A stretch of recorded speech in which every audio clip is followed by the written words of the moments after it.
നമസ്കാരം. നിങ്ങൾക്കെല്ലാവർക്കും part time ട്രേഡറിൻ്റെ ഒരു പുതിയ ഇൻഫർമേറ്റീവ് വീഡിയോയിലേക്ക് ഒരിക്കൽ കൂടി സ്വാഗതം. അപ്പോൾ നമ്മൾ ഇന്നത്തെ ഒരു വീഡിയോയിൽ ഏഞ്ചൽ വണ്ണിൻ്റെ trading and demat account free ആയിട്ട് ഓപ്പൺ ആക്കുന്നതിൻ്റെ ഏറ്റവും പുതിയ സ്റ്റെപ്സാണ് ഈ വീഡിയോയിൽ ഡിസ്കസ് ചെയ്യാൻ പോകുന്നത്. അപ്പോൾ നമ്മളൊരു സ്റ്റോക്കിൽ ഇൻവെസ്റ്റ് ചെയ്യാനും മ്യൂച്വൽ ഫണ്ടിൽ ഇൻവെസ്റ്റ് ചെയ്യാനും ഗോൾഡിൽ ഇൻവെസ്റ്റ് ചെയ്യാനാണെങ്കിലും ETFസിൽ ഇൻവെസ്റ്റ് ചെയ്യാനാണെങ്കിലും അതല്ല ട്രേഡിംഗ് ചെയ്യാനാണെങ്കിലും ഇന്ത്യയിലെ ഒരു നല്ല ഒരു സ്റ്റോക്ക് ബ്രോക്കറാണ് ഏഞ്ചൽ വൺ. ഇവർ നല്ലൊരു മാർജിൻ ട്രേഡിംഗ് ഫെസിലിറ്റി ഇവർ പ്രൊവൈഡ് ചെയ്യുന്നുണ്ട്. അതുപോലെ തന്നെ ഇവർ ഫുൾ സർവീസ് ബ്രോക്കർ ആയതുകൊണ്ട് തന്നെ ഇവർ കുറച്ച് എക്സ്ട്രാ സർവീസസ് ഇവർ പ്രൊവൈഡ് ചെയ്യുന്നുണ്ട്. അതിൻ്റെ അകത്ത് വരുന്നതാണ് റിസർച്ച് റിപ്പോർട്ട് ഫ്രീ ആയിട്ട് പ്രൊവൈഡ് ചെയ്യുന്നു. അതുപോലെ തന്നെ ട്രേഡിംഗ് കോൾസ്, ഒരു ബിഗിനറൊക്കെ ആണെങ്കിൽ അവർക്ക് വേണ്ടിയുള്ള ട്രേഡിംഗ് കോൾസ് ഇവർ ഫ്രീ ആയിട്ട് പ്രൊവൈഡ് ചെയ്യുന്നുണ്ട്. അതുപോലെ തന്നെ നല്ലൊരു ആക്റ്റീവ് ക്ലയൻറ്റ്, നല്ലൊരു എക്സ്പീരിയൻസ്, ഈ കാര്യങ്ങളൊക്കെ ഇവരുടെ നല്ല കാര്യങ്ങളാണ്. അപ്പോൾ നമുക്ക് തീർച്ചയായിട്ടും ഏഞ്ചൽ വണ്ണ് നമുക്ക് കൺസിഡർ ചെയ്യാം, താല്പര്യമുണ്ടെങ്കിൽ അക്കൗണ്ട് ഓപ്പണിങ്ങിന് വേണ്ടി. അപ്പം വളരെ സിമ്പിളായിട്ട് അക്കൗണ്ട് ഓപ്പൺ ആക്കാൻ സാധിക്കുന്നതായിരിക്കും. അതിന് മുമ്പായിട്ട് കുറച്ച് ഡോക്യുമെൻറ്റ്സ് നമ്മുടെ കയ്യിലുണ്ടായിരിക്കണം. ഒന്നാമത്തത് ആധാർ കാർഡ്, പാൻ കാർഡ്, പിന്നെ ഒരു അക്കൗണ്ട് നമ്പർ, അതുപോലെ തന്നെ മൊബൈൽ നമ്പർ, ഒരു ഇമെയിൽ ID, പിന്നെ ഒരു ഇൻകം സ്റ്റേറ്റ്മെൻറ്റ്. അത് ഇൻകം സ്റ്റേറ്റ്മെൻറ്റ് ഓപ്ഷണലാണ്. നമുക്ക് F&O സെക്ഷൻ എനബിൾ ചെയ്യണമെങ്കിൽ ഒരു ഇൻകം സ്റ്റേറ്റ്മെൻറ്റും ആവശ്യം ഉണ്ട്. അപ്പം നമ്മൾ അക്കൗണ്ട് ഓപ്പൺ ആക്കുന്നതിന് വേണ്ടി ആദ്യം തന്നെ ഈ ഒരു വീഡിയോ കംപ്ലീറ്റ് ആയിട്ട് കാണുക. അതിനുശേഷം ഈ ഒരു വീഡിയോയുടെ ഡിസ്ക്രിപ്ഷനിൽ നിങ്ങൾക്കൊരു ഏഞ്ചൽ വണ്ണിൻ്റെ ഫ്രീ ആയിട്ട് അക്കൗണ്ട് ഓപ്പൺ ആക്കുന്നതിന് വേണ്ടി ഒരു ലിങ്ക് ലഭിക്കും. ആ ഒരു ലിങ്കിൽ ക്ലിക്ക് ചെയ്യുക. അപ്പം ഈ ഒരു ലിങ്ക് തന്നെ ഉപയോഗിക്കുക നിങ്ങൾക്ക് ഫ്രീ ആയിട്ട് അക്കൗണ്ട് ഓപ്പൺ ആക്കുന്നതിന് വേണ്ടി. അപ്പം ആ ലിങ്കിൽ ക്ലിക്ക് ചെയ്ത് കഴിയുമ്പോൾ നമ്മൾ നെക്സ്റ്റ് പേജിലേക്ക് വരുന്നതായിരിക്കും. അവിടെ നമുക്ക് ലോഗിൻ, ഈ ഒരു ഫസ്റ്റ് ഓപ്ഷൻ സെലക്ട് ചെയ്യുക, ലോഗിൻ അല്ലെങ്കിൽ രജിസ്റ്റർ വിത്ത് ഫോൺ നമ്പർ എന്ന് പറഞ്ഞ്. അപ്പോൾ അതിനുശേഷം മൊബൈൽ നമ്പർ ചോദിക്കുന്നുണ്ട്. മൊബൈൽ നമ്പർ കൃത്യമായിട്ട് അടിച്ചതിന് ശേഷം പ്രൊസീഡ് ക്ലിക്ക് ചെയ്ത് കൊടുക്കുക. അപ്പം ഇവിടെ നിങ്ങളുടെ മൊബൈൽ നമ്പറിലേക്ക് ഒരു OTP വരുന്നതായിരിക്കും. ആ OTP എൻ്റർ ചെയ്ത് കൊടുത്ത് മുമ്പോട്ട് പോവുക.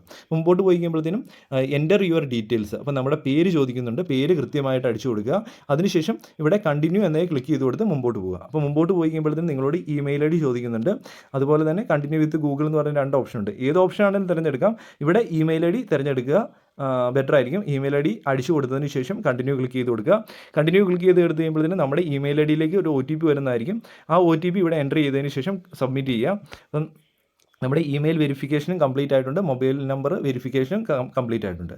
ഇനി നമ്മൾ ആദ്യം തന്നെ ചെയ്യേണ്ടത് അപ്ലോഡ് പാൻ കാർഡ് പിക്ചർ. അപ്പോൾ നമ്മുടെ പാൻ കാർഡിൻ്റെ ഫോട്ടോ എടുത്തതിന് ശേഷം ഈ അപ്ലോഡെ ക്ലിക്ക് ചെയ്ത് കൊടുത്ത് അപ്ലോഡ് ചെയ്യുക, സബ്മിറ്റ് ചെയ്യുക. അല്ലെങ്കിൽ നമുക്ക് പാൻ കാർഡിൻ്റെ ഡീറ്റെയിൽസ് നമുക്ക് മാനുവലായിട്ടും ടൈപ്പ് ചെയ്ത് കൊടുക്കാൻ സാധിക്കുന്നതായിരിക്കും. അപ്പം ഒന്നുകിൽ ഈ ഒരു മെത്തേഡ് യൂസ് ചെയ്യുക, സബ്മിറ്റ് ചെയ്യുക, അല്ലെങ്കിൽ enter pan card details manually എന്ന ഓപ്ഷൻ തിരഞ്ഞെടുത്ത് കൊടുത്ത് നമുക്ക് പാൻ കാർഡ് നമ്പർ അടിച്ചു കൊടുക്കാം, ഡേറ്റ് ഓഫ് ബർത്ത് അടിച്ചു കൊടുക്കാം, ഫാദേഴ്സ് നെയിം അടിച്ചു കൊടുക്കാം. ഇത്രയും ചെയ്തതിന് ശേഷം സബ്മിറ്റ് ചെയ്യാം. അപ്പം പാൻ കാർഡിൻ്റെ ഡീറ്റെയിൽസ് കംപ്ലീറ്റ് ആയി. ഇനി നമ്മൾ ചെയ്യേണ്ടത് ലിങ്ക് ബാങ്ക് അക്കൗണ്ട്. അപ്പോൾ നമ്മൾ ആദ്യം തന്നെ അക്കൗണ്ട് നമ്പർ അടിച്ചു കൊടുക്കുക. ആ അക്കൗണ്ട് നമ്പർ വീണ്ടും ഒന്നും കൂടെ അടിച്ചു കൊടുക്കുക.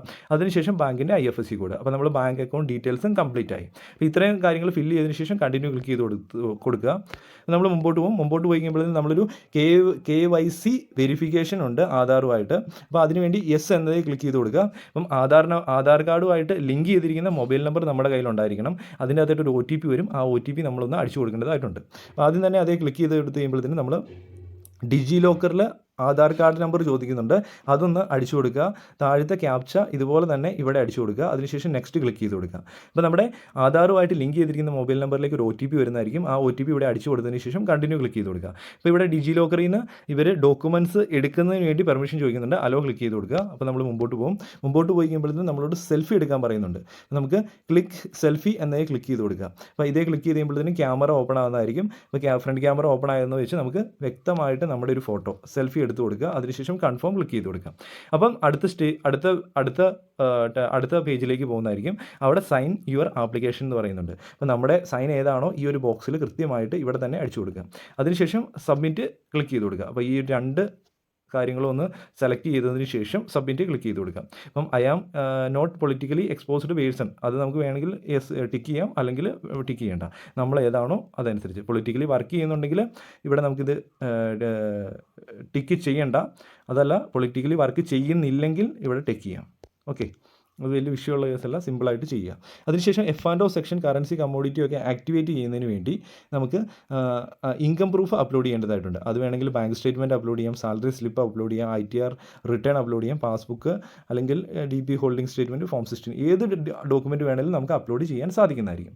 അതിനുശേഷം ഇവിടെ കുറച്ച് ആനുവൽ ഇൻകം ഡീറ്റെയിൽസ് ചോദിക്കുന്നുണ്ട്. നമുക്കിവിടെ ഏതാണോ annual income 5 lakh to 10 lakh ആണെങ്കിൽ ഇത് സെലക്ട് ചെയ്യാം. അതുപോലെ തന്നെ എംപ്ലോയി ടൈപ്പ്, നമ്മുടെ ഒക്യുപ്പേഷൻ ചോദിക്കുന്നുണ്ട്. ഗവൺമെൻറ് ആണോ പ്രൈവറ്റ് ആണോ എന്ന്. ഗവൺമെൻറ് ആണെങ്കിൽ ഗവൺമെൻറ് തിരഞ്ഞെടുക്കുക. തിരഞ്ഞെടുക്കുക. അതിനുശേഷം ഇവിടെ ജെൻഡർ ചോദിക്കുന്നുണ്ട്, മെയിൽ ഫീമെയിൽ. അപ്പോൾ നമ്മൾ മെയിലാണെങ്കിൽ മെയിൽ തിരഞ്ഞെടുക്കുക. അതിനുശേഷം താഴെ മരിറ്റൽ സ്റ്റാറ്റസ് മാരീഡ് അൺമാരീഡ്, മാരീഡാണെങ്കിൽ മാരീഡ് സെലക്ട് ചെയ്ത് കൊടുക്കുക. അതിനുശേഷം ഇവിടെ choose your fund and security settlement preference, അത് നമുക്ക് ക്വാർട്ടർലി ആണെങ്കിൽ ക്വാർട്ടർലി തിരഞ്ഞെടുക്കാം, ഇഷ്ടമുള്ളത് തിരഞ്ഞെടുത്ത് കൊടുക്കാം. അതിനുശേഷം അത് റീസെറ്റിൽമെൻറ്റ് ആണ്, അതായത് ക്വാർട്ടർലിയോ മന്ത്ലി ഏത് വേണമെങ്കിലും തിരഞ്ഞെടുത്ത് കൊടുക്കാം. അതുപോലെ തന്നെ നമ്മൾ ഇങ്ങോട്ട് വരുമ്പോഴത്തേനും ഇനി NSDLൻ്റെ വെബ്സൈറ്റിലേക്ക് കയറിയിട്ടുണ്ട്.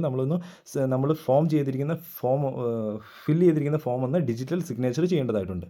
അതിനുവേണ്ടി ഈ ടേംസ് ആൻഡ് കണ്ടീഷൻ ഒന്ന് ക്ലിക്ക് ചെയ്തതിന് ശേഷം ആധാർ നമ്പർ അടിച്ചു കൊടുക്കുക, സെൻഡ് OTP ക്ലിക്ക് ചെയ്ത് കൊടുക്കുക. അപ്പോൾ ആധാറുമായിട്ട് ലിങ്ക് ചെയ്തിരിക്കുന്ന മൊബൈൽ നമ്പറിലേക്ക് ഒരു OTP വരുന്നതായിരിക്കും. OTP ഇവിടെ അടിച്ചു കൊടുത്തതിന് ശേഷം വെരിഫൈ OTP ക്ലിക്ക് ചെയ്ത് കൊടുക്കുക. അപ്പോൾ ഇത്രയും ചെയ്ത് കഴിയുമ്പോഴത്തേന് we have received your documents എന്ന് പറഞ്ഞൊരു മെസ്സേജ് കിട്ടുന്നതായിരിക്കും. അവർ പറയുന്ന മാക്സിമം 3 വർക്കിംഗ് ഡേയ്സിനുള്ളിൽ ഞങ്ങൾ ചെക്ക് ചെയ്ത് നിങ്ങൾക്ക് ഒരു മെയിൽ അയച്ചു തരും.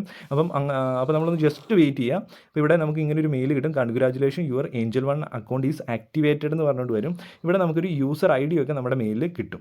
ആ ഒരു യൂസർ ID പാസ്വേഡ് ഉപയോഗിച്ചിട്ടാണ് നമ്മൾ മുമ്പോട്ട് പോകേണ്ടത്. അപ്പം ഈ ഒരു മെത്തേഡിൽ നമുക്ക് വളരെ അനായാസമായിട്ട് AngelOneൻ്റെ അക്കൗണ്ട് ഓപ്പൺ ആക്കാൻ സാധിക്കുന്നതായിരിക്കും. അപ്പോൾ ഈ ഒരു യൂസർ ID പാസ്വേഡ് കിട്ടി കഴിയുമ്പോഴത്തേന് നമ്മൾ AngelOneൻ്റെ ആപ്ലിക്കേഷനിൽ ലോഗിൻ ചെയ്ത് നമുക്ക് AngelOneൽ ട്രേഡ് ചെയ്യാനും ഇൻവെസ്റ്റ് ചെയ്യാനും എല്ലാ കാര്യങ്ങളും നമുക്ക് സാധിക്കുന്നതായിരിക്കും. അപ്പോൾ ഞാൻ വിചാരിക്കുന്നു ഈ വീഡിയോ കൃത്യമായിട്ട് മനസ്സിലായെന്ന്. അപ്പോൾ ഇന്ത്യയിലെ മികച്ച ബ്രോക്കേഴ്സിൽ ഒരു ബ്രോക്കറാണ് AngelOne. അപ്പോൾ AngelOneൽ നമുക്ക് തീർച്ചയായിട്ടും ഒരു trading and demat account open ആക്കുന്നത് കൺസിഡർ ചെയ്യാൻ സാധിക്കുന്നതായിരിക്കും. ഒരു പുതിയൊരു വീഡിയോ ആയിട്ട് ഉടൻ കാണുന്നവരെ good bye and Jai Hind.